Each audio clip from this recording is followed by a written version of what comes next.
BSNL நிறுவனம் நேற்று October 1ஆம் தேதி தன்னுடைய 25வது ஆண்டு நிறைவு வெள்ளி விழா கொண்டாட்டத்தை நாடு முழுவதும் துவக்கியிருக்காங்க. நம்முடைய இந்தியாவினுடைய பிரதமர் ஒடிசாவில் நடைபெற்றக்கூடிய இந்த பிஎஸ்என்எல்னுடைய 25வது ஆண்டு வெள்ளி விழா கொண்டாட்டத்தில் நம்முடைய நாட்டினுடைய பிரதமர் பங்கெடுத்திருக்கிறார். நாடு முழுவதும் 92,000 புதிய டவர்கள் உருவாக்கப்படும் என்று அறிவிச்சிருக்கார். பொதுவாக என்னென்னா பிஎஸ்என்எல் துறையை பாதுகாக்க வேண்டும் என்பது நம்முடைய நாட்டுக்கு கட்டாயமாக தேவை. ஏன்னா பிஎஸ்என்எல் நிறுவனம் தான் இன்றைக்கி இந்தியாவில் பெரிய இயற்கை பேரிடர்கள் நடந்தபோது கூட மற்ற சேவைகள் எல்லாம் பாதிக்கப்பட்ட போதும் பிஎஸ்என்எல்னுடைய சேவை தான் நாட்டு மக்களுக்கு பேருதவியாக இருந்ததுங்கிறது உண்மை. ஆகவே இந்த பிஎஸ்என்எல் துறையை பாதுகாக்க வேண்டும் என்பதில் எந்த மாற்று கருத்துக்குமே இடமில்லை என்பதை நான் இந்த நேரத்தில் தெரிவிச்சுக்கிறேன். ஆனால் என்னென்னா பிஎஸ்என்எல்னுடைய இந்த 25வது ஆண்டு வெள்ளி விழா கொண்டாட்டத்தின் போது நாம் நினைவில் கொள்ள வேண்டியது என்னென்னா, இந்த பிஎஸ்என்எல் சேவை உண்மையிலேயே மக்களுக்கு கிடைக்கக்கூடிய சேவையாக இருக்கா அப்படின்னு பார்த்தோம்னா திண்டுக்கல் மாவட்டத்தினுடைய அனுபவமே மிக மிக கசப்பான அனுபவமாக தான் இருக்குது. ஆகவே நான் நாடாளுமன்ற உறுப்பினராக பொறுப்பேற்ற பிறகு இந்த பிஎஸ்என்எல்னுடைய பொது மேலாளர் அவர்களை வைத்து திண்டுக்கல்லிலேயே ஒரு ஆய்வுக் கூட்டம் ஒன்று நடத்தினோம். பிஎஸ்என்எல் நிறுவனத்தில் என்னென்ன பிரச்சனைகள் இருக்குது என்பதை பற்றி ஒரு ஆய்வுக் கூட்டத்தை நடத்தினோம். அந்த ஆய்வுக் கூட்டத்தில் எங்கெல்லாம் இந்த டவர் பிரச்சனைகளை சரி செய்ய வேண்டும் என்று வலியுறுத்தல் பண்ணோம். இது நடந்தது 2025 ஏப்ரல் மாதத்தில் இந்த கூட்டத்தை நடத்தினோம். ஆனால் இப்போ ஒரு 5 மாதம் 5-6 மாதம் ஆன பிறகு கூட அதில் எழுப்பப்பட்ட குறைபாடுகள் இதுவரைக்கும் தீர்க்கப்படலை.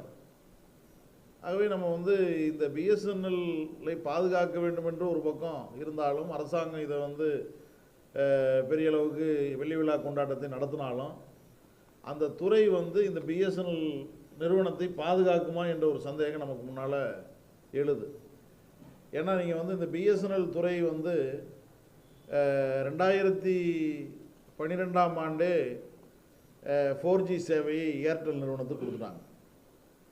ஆனால் பிஎஸ்என்எல் நிறுவனத்துக்கு கொடுத்ததுங்கிறது 2019 தான் பிஎஸ்என்எல் நிறுவனத்துக்கு 4G சேவைங்கிறது கொடுத்தாங்க. அப்படின்னா அந்த 4G சேவையை விரும்பிய மக்கள் எல்லாமே அந்த தனியார் துறையை நோக்கி போகக்கூடிய நிலைமைகள்ங்கிறத உருவாச்சு. இப்போ 5G சேவை ஜியோ போன்ற நிறுவனங்களுக்கு கொடுத்தாச்சு. இன்னும் பிஎஸ்என்எல்லுக்கு அது கிடைக்காத நிலைமைங்கிறது ஒரு பக்கம் இருக்குது. இது கொள்கை ரீதியாக இந்த அரசு எடுத்திருக்கக்கூடிய முடிவு. இதில் பார்த்திங்கன்னா பிஎஸ்என்எல் நிறுவனத்துக்கு உரிய காலத்தில் தனியார் நிறுவனத்துக்கு 4G சேவை வழங்கிய போதே பிஎஸ்என்எல் நிறுவனத்துக்கும் வழங்கியிருந்தால் பிஎஸ்என்எல்னுடைய அந்த உள்கட்டமைப்பு வசதிக்கு நம்பர் 1 தொலைத்தொடர்பு துறையாக பிஎஸ்என்எல் நிறுவனம் இருந்திருக்கும். ஆனால் அது கொடுக்காம காலதாமதப்படுத்தி 2019 வழங்கியதனுடைய விளைவு 4G சேவை விரும்புபவர்கள்லாம் தனியார் அந்த நெட்வொர்க்குக்கு மாறிட்டாங்க. ஆகவே இது ஒரு பக்கம் பிஎஸ்என்எல்லை பின்னுக்கு தள்ளியதற்கு உதவியது. அதே மாதிரி இந்த அரசு ஏற்கனவே பிஎஸ்என்எல் துறையில் வேலை பார்க்கக்கூடிய ஊழியர்களை எல்லாரையும் விஆர்எஸ் ஸ்கீமில் வெளியே போகலாம் அப்படின்னு சொன்னபோது லட்சக்கணக்கான ஊழியர்கள் அதிலிருந்து வெளியே போயிட்டாங்க. இப்போ என்ன பிஎஸ்என்எல் துறையில் என்ன முடிவுகள் எடுத்தாலும் அந்த முடிவை செயல்படுத்துவதற்கு ஊழியர்கள் இல்லை அப்படிங்கிற நிலைமை தான் இருக்குது. இது முழுவதும் தனியார் துறைக்கு தனித்தனியாக கான்ட்ராக்ட் கொடுத்துட்டாங்க. கேபிள் லைன் தனியாக தனியார் துறைக்கு கான்ட்ராக்ட் கொடுத்துட்டு அவங்கள நம்பி தான் இந்த அதிகாரிகள் உத்தரவு பிறப்பித்தாலும் அந்த தனியார் நிறுவனங்கள் ஒப்பந்தம் ஈடுபட்டக்கூடிய தனியார் நிறுவனங்கள் தான் அதை செயல்படுத்தக்கூடிய இடத்துல இருக்கிறதுனால பிஎஸ்என்எல்லுடைய எந்த மட்ட அதிகாரிகள் சொல்லக்கூடிய குறைகளும் மக்கள் சொல்லக்கூடிய குறைகளையும் நிவர்த்தி செய்யக்கூடிய இடத்தில் அந்த நிறுவனங்கள் இல்லை என்பது தான் யதார்த்தமான உண்மையாக இருக்குது. இப்போ திண்டுக்கல் மாவட்டத்தை பொறுத்த வரைக்கும் 424 டவர் இருக்குது. பிஎஸ்என்எல்லுடைய டவர் வேறு எந்த நெட்வொர்க்குக்கும் இவ்வளோ டவர் கவரேஜ் கிடையாது. இன்னும் ஒரு 25 டவர் இப்போ நிறுவுவதற்கான இடங்கள்லாம் தேர்வு பண்ணியாச்சு. அது இன்ஸ்டாலேஷன் ஒர்க்கு பெண்டிங்கில் இருக்குது. ஆனால் பிரச்சனை என்னென்னா நீங்கள் 4G டவர் பார்த்திங்கன்னா ஒரு நீங்கள் 212 டவர் நகர்ப்பகுதிகளில் இருக்கக்கூடிய டவராக இருக்குது. இந்த 4G டவர் வந்து ஓரளவுக்கு நகர்ப்பகுதிகளில் ஓரளவுக்கு எடுக்குது. இன்னொரு பகுதி வந்து மலைப்பகுதியில் போடப்பட்டிருக்கக்கூடிய டவர்கள், ரிமோட் ஏரியாவில் போடப்பட்டிருக்கக்கூடிய டவர்கள் எல்லாமே செயல்படாத நிலைமைங்கிறது இருக்குது. ஒரு பக்கம் என்னென்னா, அந்த 4G டவர் இன்ஸ்டால் பண்ண இடங்கள்ல எல்லாம் 2G செல்லு வேலை செய்ய மாட்டேங்குது. சாதாரண பட்டன் செல் வைத்திருக்கக்கூடியவர்கள் பயன்படுத்த முடியாத நிலைமை இருக்குது. இப்போ இது எல்லாமே இந்த ரிமோட் ஏரியாவில் இருக்கக்கூடிய மக்கள் வந்து எல்லார் கையிலையுமே 4G செல் கிடையாது. அவங்க சாதாரண செல்ஃபோன் வச்சுருக்காங்க. மலைப்பகுதியில் வசிக்கக்கூடிய மக்கள்லாம் சாதாரண செல் வச்சுருக்காங்க. அதே மாதிரி நத்தம் போன்ற பகுதிகளில், இன்டீரியர் பகுதிகளில் இருக்கக்கூடிய மக்கள்லாம் அந்த பட்டன் செல் தான் வச்சுருக்காங்க. அந்த மக்கள் அந்த செல்லை வந்து பயன்படுத்த முடியாத நிலைமை ஏற்பட்டிருக்கு. அவங்களுக்கு சுத்தமாக டவர் கவரேஜ் கிடையாது. அந்த செல் வைத்திருப்பவங்க பயன்படுத்த முடியாத நிலைமைங்கிறது ஏற்பட்டிருக்கு. அப்போ இதில் வந்து இது சம்மந்தமாக அந்த ஆய்வுக் கூட்டத்தில் பேசுகிற போது என்னென்னா, இது வந்து ஏற்கனவே இந்த 4G இன்ஸ்ட்ருமெண்ட்டுங்கிறது அரசாங்கத்தின் சார்பில் குளோபல் டெண்டர் விடப்பட்டது. அந்த குளோபல் டெண்டருக்கு நீங்கள் வந்து வேறு வெளிநாட்டு நிறுவனங்கள் எல்லாம் இதில் ஈடுபடுத்தினா இந்தியாவில் பாதுகாப்பு குறைபாடு ஏற்படும் சொல்லி அந்த குளோபல் டெண்டருக்கு நீதிமன்றம் தடை விதிச்சிருச்சு. ஆகவே இப்போ வந்து இந்த டெண்டரை வந்து இந்தியாவில் இருக்கக்கூடிய இன்னொரு போட்டி நிறுவனமாகக்கூடிய டாட்டா தான் எடுத்திருக்காங்க அப்படின்னு சொல்கிறாங்க. அது பிஎஸ்என்எலுக்கு போட்டியாக இருக்கக்கூடிய நிறுவனமே இன்ஸ்டாலேஷன் டெண்டர் எடுத்துட்டா அவங்க எப்படி தரமான இன்ஸ்ட்ருமெண்ட்டை கொடுப்பாங்க? அவங்களுக்கு போட்டியாக இருக்கக்கூடிய துறை எப்படி தரமான இன்ஸ்ட்ருமெண்ட்டை கொடுப்பாங்க? அதனால தான் அவங்க வந்து இன்ஸ்டால் பண்ண அந்த 4Gயில் பூராமே 2G செல் எடுக்க மாட்டேங்குது. ஆனால் டாடா கம்பெனி வச்சுருக்கிறதும் மற்ற வச்சுருக்கிறது என்னென்னா, 4G இன்ஸ்ட்ருமெண்ட்டை வந்து இன்ஸ்டால் பண்ணிட்டா எல்லா செல்லும் எடுக்கும் அதில். ஆனால் பிஎஸ்என்எல்ல இப்படி ஒரு பிரத்யேகமான பிரச்சனை இருக்குது என்று சொன்னாங்க. ஆகவே இது வந்து மத்திய அமைச்சகம் வரைக்கும் இதில் தலையிட்டால் தான் இதை சரி பண்ண முடியும்னு சொன்னாங்க. அந்த அடிப்படையில் கடந்த நாடாளுமன்ற கூட்டத்தொடர் நடந்தபோது மத்திய தகவல் தொடர்புத்துறை அமைச்சர் ஜோதிராதித்ய சிந்தியா அவர்களை நான் நேரடியாக பார்த்து ரெப்ரசன்ட் பண்ணேன். இப்படி எங்கள் மாவட்டத்தில் இப்படி பிரச்சனை இருக்குது, இந்த 4G டவர் போட்ட இடங்கள்லாம் 2G செல் எடுக்கலைங்கிற பிரச்சனை இருக்குது அப்படின்னா அவருக்கு அந்த செய்தி அப்போ தான் புதுதாக கிடைக்கிற மாதிரி கேட்குறாரு. அப்படி எடுக்காதே அப்படின்னு அவர் கேட்குறாரு. அப்போ வந்து நான் இந்த விவரங்கள்லாம் சொல்லி எழுத்துப்பூர்வமாக கடிதம் கொடுத்தோன்னே அவர் வந்து நான் இதை அப்கிரேட் பண்ணுறதுக்கான ஏற்பாடு பண்ணுறேன்னு சொன்னார். ஆனால் இது வரைக்கும் அமைச்சகத்திலேருந்து எந்த மெசேஜும் கீழே பாஸ் ஆகலை. நான் கொடுத்த கடிதமாகவே இருக்குது, எந்த மெசேஜும் பாஸ் ஆகலை.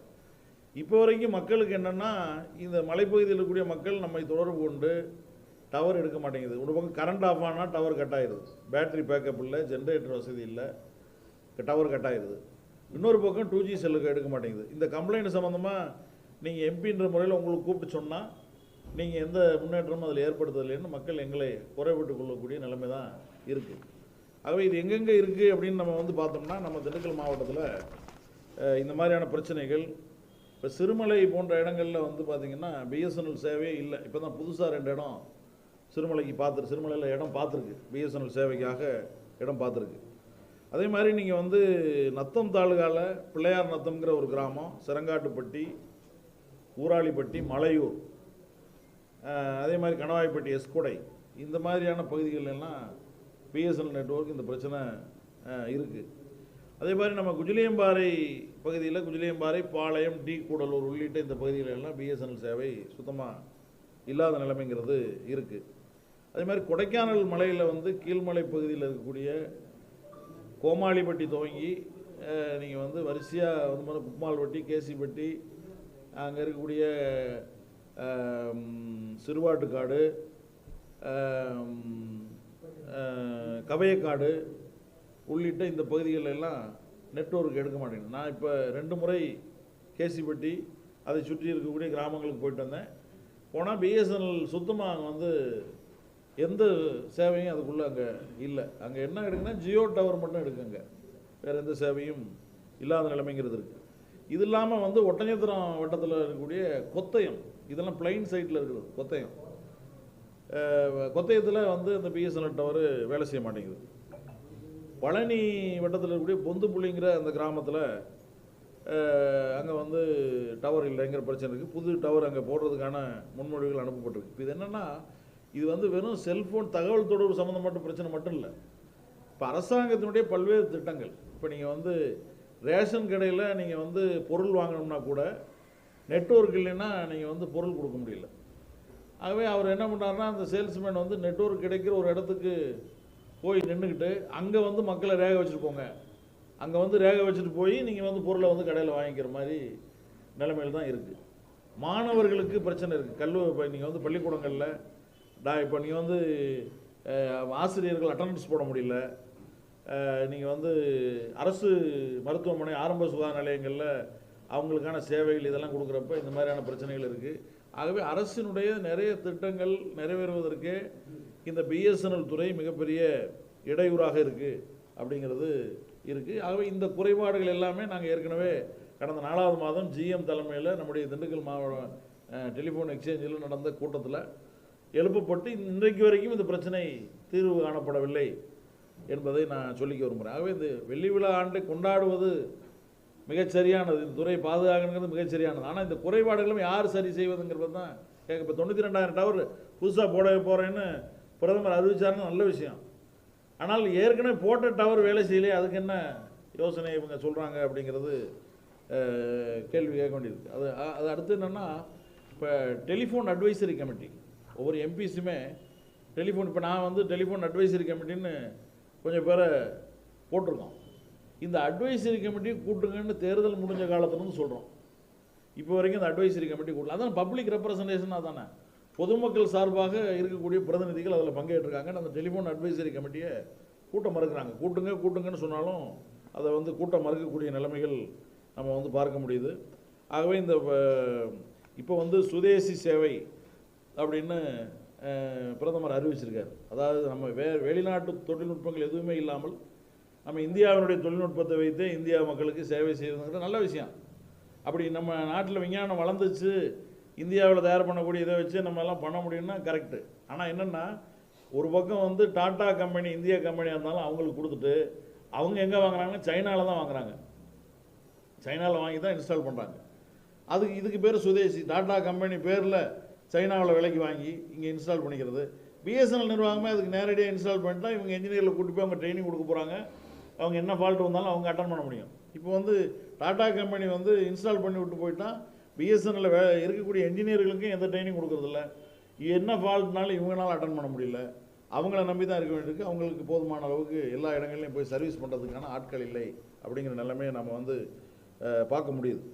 ஆகவே நம்ம வந்து பிஎஸ்என்எல் பொறுத்த வரைக்கும் என்னென்னா, இந்த புதிதாக தேர்வு செய்யப்பட்டுக்கூடிய இந்த 25 இடங்கள்லையும் இன்ஸ்டால் பண்ணணும். அது வந்து இந்த இடையூறு இல்லாமல் பண்ணணும். இப்போ நீங்கள் 4G டவர் மாட்ட எந்த செல்லுனாலும் அதில் வேலை செய்யணும். பட்டன் செல்லும் வேலை செய்யணும், 4G செல்லும் வேலை செய்யணும். ஆகவே இது எப்படி மக்களுக்கு இந்த பிரச்சனை எப்படி தீர்க்கிறதுன்னு அதிகாரிகிட்ட கேட்டால் சொன்னாங்கன்னா, அவங்கள பூரா 4G செல் மாற்ற சொல்லி நீங்கள் விழிப்புணர்வு ஏற்படுத்துங்க, அட்வைஸ் பண்ணுங்கன்றாங்க. அப்போ மக்களுக்கு 4G செல்னால் விலை கொடுத்து வாங்கணும். அவங்க 1000 ரூபா கொடுத்து கூட ஒரு 2 இன்ஸ்ட்ருமெண்ட் வாங்கிக்க முடியும், சாதாரண இன்ஸ்ட்ருமெண்ட்டு. அவங்கள போய் நீங்கள் 4G செல் வாங்கினோன்னா 5000 ரூபாய்க்கு மேலே தானே போட முடியும். 5000 ரூபாய்க்கு மேலே 5000 ரூபா செல்லு வேலை செய்யுமாங்க கூட தெரியல. 10,000 ரூபா 15,000 20,000ன்னு போட்டு தான் வாங்கணும். அவங்க மக்கள்கிட்ட போய் அப்படியெல்லாம் நம்ம சொல்ல முடியுமா? உங்களுக்கு ஃபோன் வேணும்னா நீங்கள் வந்து இது ஆண்ட்ராய்டு செல் வாங்கிக்கிங்க அப்படின்னு போயெல்லாம் நம்ம வந்து சொல்கிறதுக்கு வாய்ப்பு இல்லை. அல்லது பிஎஸ்என்எல்லே கூட நீங்கள் என்ன சேவைனாலும் நாங்கள் கொடுக்குற செல்லை பயன்படுத்துங்கன்னு குறைந்த விலையில் கொடுத்துட்டாங்கன்னா கூட பரவாயில்ல. பிஎஸ்என்எல் நிறுவனமே வெள்ளி விழா ஆண்டை முன்னிட்டு நீங்கள் எல்லாருக்கும் ஓவராலாக 2000 ரூபாய்க்கு எல்லாத்துக்கும் செல்லு கொடுத்துறேன்னு அறிவிச்சா கூட எல்லோரும் மக்கள் வாங்கி பயன்பட முடியும். அது நீங்கள் 2Gயா 4Gயா எதுனாலும் எங்கள் செல்லில் வேலை செய்யுங்கன்னு அவங்க சொன்னால் கூட நம்ம ஏற்றுக்கலாம். ஆனால் இதெல்லாம் சுயமுச்சம் இல்லை. இது வந்து நம்ம நிறைய பிரச்சனைகள் நம்ம வந்து மத்திய அரசு இது துறை பிஎஸ்என்எல் எம்பி சொன்னால் வேலை நடக்கும்னு சொல்கிறாங்க. ஆனால் வேலை நடக்க மாட்டேங்குது. உங்கள் பிஎஸ்என்எல் சிம்மை எடுக்க மாட்டேங்குதுன்றாங்க. நம்ம எனக்கு ஒரு பிஎஸ்என்எல் நம்பர் இருக்குது, அந்த நம்பரும் எடுக்க மாட்டேங்குதுன்னு மக்கள் குறை சொல்லக்கூடிய நிலைமை இருக்குது. ஆகவே தான் நான் வந்து இது நம்ம ஏற்கனவே டிசா மீட்டிங் மாவட்ட அளவில் நடக்கிற போது அதில் ரிவ்யூவில் 2-3 கூட்டங்களில் இது சம்மந்தமாக பேசிட்டு இங்கே வந்து ஏஜிஎம் வந்து கலந்துக்கிட்டார். அவரும் வந்து கலந்துக்கிட்டவர் எங்களுக்கு ஒன்றும் பாலிசி ரீதியாக நீங்கள் வந்து இதெல்லாம் அப்கிரேட் பண்ணுறதுக்கு எந்த கம்யூனிகேஷனும் மேலேருந்து வரல அப்படின்னு ஒரு பதிலோடு முடிச்சுக்கிறார். நீங்கள் சொல்கிற இடங்கள் நாங்கள் சரி பண்ணுறதுக்கு முயற்சி பண்ணுறோம்னு சொல்கிறார். இப்போ பிள்ளையார்நாத்தம் ஒரு டவர் சம்மந்தமாக சொல்கிறப்ப என்னென்னா, அவங்க வந்து அங்கே வந்து நிறைய இன்டர்நெட் யூஸ் பண்ணியிருக்காங்க அப்படின்னு அவங்க ஒரு புள்ளி வரது சொல்கிறாங்க. அது எந்த டவர்னு தெரியல. ஆனால் அங்கே இருக்கக்கூடிய ரேஷன் கடை பணியாளரே நாங்கள் போய் உயரமாக ஒரு இடத்துல வச்சு தாங்க பதிகிறோம்னு அவங்க சொல்கிறாங்க. ஆனால் நாங்கள் வந்து நிறைய கன்சியூம் பண்ணுறாங்க அப்படின்னா அது வந்து வேறு தூரங்குறிச்சி டவராக கூட இருக்கலாம். உள்ள இன்டீரியராக பயணம் பண்ணக்கூடியவங்க அங்கே இருக்கவங்க இப்படியெல்லாம் வந்து வர்றதுக்கு வாய்ப்பு இருக்குது. அதனால் இது மாதிரி பிரச்சனைகள் நிறைய நம்முடைய மாவட்டத்துக்குள்ளே பிஎஸ்என்எல்ங்கிறது நிறைய பிரச்சனைகளாக இருக்குது. ஆகவே நம்ம வந்து இந்த பிஎஸ்என்எல் துறையை அரசு வந்து வெள்ளி விழா கொண்டாடுகிற இந்த சூழலில் இந்த துறையை பாதுகாப்பதற்கான நடவடிக்கைகளை இந்த அரசு மேற்கொள்ளணும்.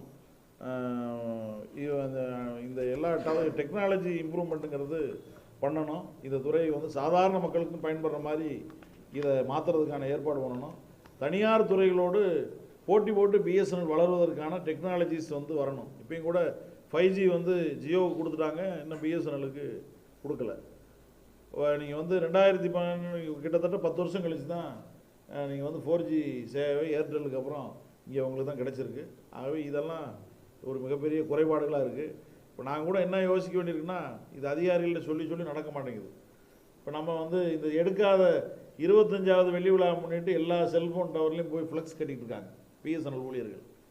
இது வந்து 92,000 டவர்களை மோடி உருவாக்கியிருக்காருன்னு மோடி படத்தோட ஃப்ளெக்ஸ் கட்டிக்கிட்டு இருக்காங்க. இப்போ எடுக்காத டவர்கள்லாம் நம்ம போய் ஒரு அஞ்சலி, ஒரு மலர் வளையம் வச்சு அஞ்சலி செலுத்தலாமான்னா கூட தோணுது நமக்கு. அவ்வளவு பிரச்சனைகள் நமக்கு முன்னால் இருக்குது. அதனால் நான் வந்து இன்னொரு 10-15 நாட்களுக்குள்ள இந்த பிரச்சனைகளை பிஎஸ்என்எல் நிர்வாகம், பிஎஸ்என்எலுடைய ஜெனரல் மேனேஜர் அவர்கள் அந்த டெலிஃபோன் அட்வைசரி கமிட்டியும் கூட்டி இந்த பிரச்சனை தீர்ப்பதற்கான ஒரு நடவடிக்கை எடுக்கலைன்னு சொன்னால், நான் ஜிஎம் அலுவலகத்துக்கு முன்னாலே போய் ஒரு நாடாளுமன்ற உறுப்பினர் என்ற முறையில் இந்த பிரச்சனை தீர்க்க வரைக்கும் நான் எங்கள் ஊருக்கு போகலை, இங்கேயே உட்காந்துக்கிறேன்னு அப்படி ஒரு போராட்டத்தை கூட நடத்தலாமான்னு ஒரு நிர்பந்தம் நமக்கு வருது. ஆகவே அந்த வகையில் இந்த வெள்ளி விழா ஆண்டை முன்னிட்டு நேற்றே நான் இந்த ப்ரெஸ் மீட் நடத்தலான்னு நான் முடிவு பண்ணேன். பட் ஆயுத பூஜை முன்னிட்டு உங்களெல்லாம் தொந்தரவு பண்ணக்கூடாது, லீவுங்கிறதுனால தான் ஒரு நாள் தள்ளி கூட இந்த வெள்ளி விழா ஆண்டை உண்மையிலேயே பிஎஸ்என்எல்லை பாதுகாப்பதற்கான ஆண்டாக மாற்ற வேண்டும் என்பது தான் இந்த பத்திரிகையாளர் சந்திப்புடைய நோக்கம். அந்த வகையில் இதை நம்ம வந்து செயல்படுத்தணும். அடுத்து வந்து என்னென்னா, இப்போ வந்து நம்முடைய பாரத பிரதமர் வந்து ஆர்எஸ்எஸ்ஸினுடைய நூற்றாண்டை முன்னிட்டு ஒரு நாணயத்தை வெளியிட்டிருக்காங்க. 100 ரூபா நாணயம் வெளியிட்டிருக்காங்க. இப்போ இன்னைக்கு பத்திரிகையில் எல்லா பத்திரிகையிலையும் செய்திகள் வந்திருக்கு.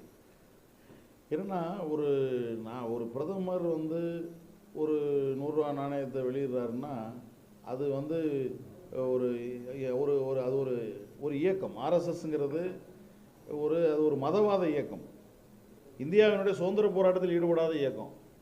நீங்கள் 1963 வந்து அது அந்த மார்ச் பாஸ்ட் வந்து அந்த குடியரசு தின அணிவகுப்பில் ஆர்எஸ்எஸ் கலந்து கொண்ட மாதிரியான ஒரு அணிவகுப்பு படம் பாரத மாதாவினுடைய. இது ஒரு மதச்சார்பற்ற நாடு இது. ஆகவே இது ஒரு மதச்சார்பற்ற நாட்டில் இப்படிப்பட்ட ஒரு நாணய வெளியீட்டை இந்தியாவினுடைய பிரதமரே செய்வது ஒரு மதச்சார்புள்ள சின்னத்தோடு வரலாற்றை திரித்து சொல்கிற மாதிரியான ஒரு ஏற்பாட்டோடு அதுக்குள்ளே நீங்கள் அந்த அணிவகுப்பில் ஆர்எஸ்எஸ்னுடைய அணிவகுப்பு படங்கள் எல்லாம் பாரத மாதாவினுடைய படங்கள்லாம் இடம்பெற செய்து ஒரு 100 ரூபா நாணயத்தை வெளியிட்டிருப்பதுங்கிறது வரலாற்றை திருத்துகிற செயல்.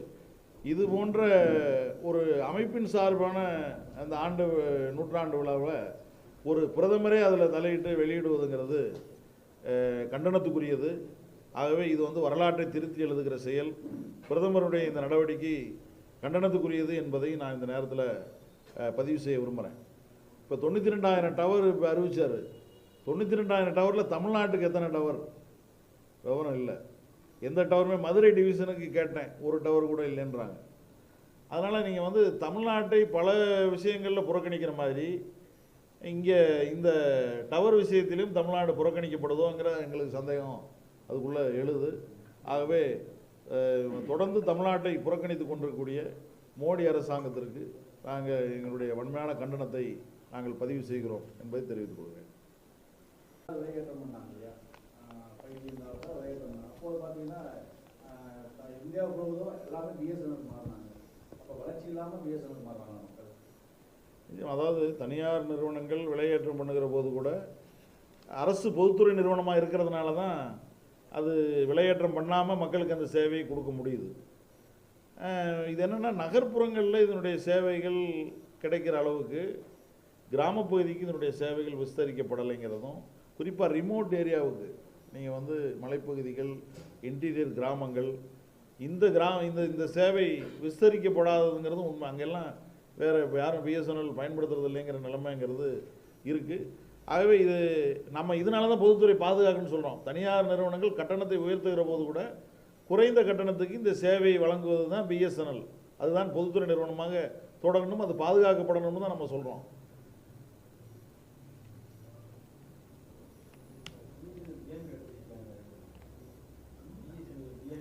ஆமாம் சார், ஆமாம் சார், ஆமாம். அதாவது பிஎஸ்என்எல்னுடைய இப்போ மானிட்டைசேஷன் ஒரு ஸ்கீம் அறிவிச்சிருக்காங்க கவர்மெண்ட்டு. அதாவது என்னென்னா அவங்க வந்து இப்போ நீங்கள் வந்து அரசினுடைய சொத்துக்களை, பொதுத்துறை நிறுவனங்களை இதெல்லாம் வந்து விற்பனை செய்வது, அதனுடைய ஷேர்ஸை வந்து விற்பனை செய்வதுங்கிறது அவங்களுடைய நோக்கம். பிஎஸ்என்எலுக்கு ஏராளமான சொத்துக்கள் இருக்குது, நிறைய கட்டடங்கள், இடங்கள், இந்த மாதிரியான ஏராளமாக இருக்குது. அதெல்லாம் இப்போ எக்ஸ்சேஞ்செல்லாம் இன்றைக்கி செயல்படாத சூழ்நிலை இருக்குது. லேண்ட்லைன் இந்த ஏற்பாடுகள் எல்லாம் இல்லாததுனால செயல்படாத நிலைமை இருக்குது. ஆகவே இந்த எக்ஸ்சேஞ்சவே வந்து ஒரு குறுகிய இடத்துக்கு மாற்றிட்டு இப்போ திண்டுக்கல்லில் கூட பிரியாணி கடை வந்துருச்சு, பிஎஸ்என்எல் பிரியாணி கடை. பிஎஸ்என்எல் பிரியாணியில் வேறு பேரில் வந்திருக்கு. ஆமாம், ஆர்ச்சிலமா பிரியாணி. ஆமாம், அதனால் அப்படியெல்லாம் வந்திருக்கு. நிறைய கட்டடங்களை இது மாதிரி வாடகைக்கு விடுவதற்கு திட்டமிட்டிருக்காங்க. சில இடங்களை விற்பனை பண்ணுவதற்கு கூட திட்டமிட்டிருக்காங்க. அதுக்கான ப்ராசஸ் துவங்கியிருக்கு. நம்ம என்னென்னா இது மாதிரியான அரசு சொத்துக்களை நீங்கள் வந்து அரசாங்கம் ஒரு பொது காரியங்களுக்கு நிலம் எடுக்கணும்னா கூட எடுக்க முடியாத நிலைமை இருக்குது இப்போ. அதனால் இதை விற்பனை செய்வதுங்கிறது கூடாது. இதை வந்து முறையான முறையில் மக்களுக்கு பயன்படக்கூடிய இடங்களாக அது மாற்றப்படணும். அலுவலகங்களாகவோ அல்லது வேறு சேவைகள் உருவாக்குற மாதிரியோ அதை அந்த மாதிரி காரியங்களுக்கு தான் அவை பயன்படுத்தணுமே தவிர அது விற்பனை செய்வதோ வாடகைக்கு விடுவதோங்கிறத கூடாது என்பது தான் எங்களுடைய நிலை.